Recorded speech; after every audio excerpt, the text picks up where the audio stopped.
How are you? My name is Albert, and I'm the caretaker at Sutton Village Church, but once a week I give myself a break from fixing things and cleaning things to do this. Friday Club! Yay! Now, last week on the show, we were looking at the book of Thessalonians, which is hard enough to say, never mind spell. It's one of the books in the Bible, and do you remember? It talked about how important it was to do good things. I wonder if you made a list of good things you could do, and I wonder how many of them you actually did. I do hope that if you did do at least one thing on that list, that it made someone else feel better, even if it was extra work for you. This week, we're continuing our grand tour of the Bible, and we're up to the 54th and 55th parts or books. They're called 1 Timothy and 2 Timothy. Just like the last few weeks, they're letters written to encourage people in the early churches to keep following God and to trust Him. All those letters were written by Paul, but who do you think wrote 1 and 2 Timothy? Who do you think? It was Paul again! But who do you think he wrote them to? Yeah, Timothy! You're right.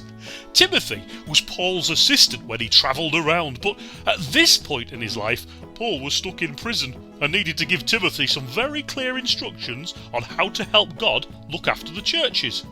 How good are you at following instructions?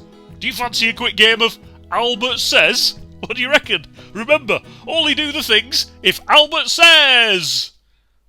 Albert says, stand up. Albert says, sit down. Albert says, stand on one leg. Albert says, stand on two legs. Jump on the spot. If you jump in, I've won. Okay. Albert says, stand still. Albert says, touch your nose. Albert says, touch one ear. Touch the other ear. If you touch the other ear, I won again. Albert says, put your hands by your side.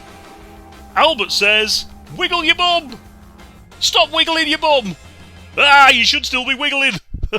Albert says, stop wiggling. Jump up and down. You should be standing still. Albert says, sit down. Brilliant. How did you do? I'm out of breath just doing the instructions. Well, we'll find out a bit more about what Paul told Timothy in his instructions a bit later.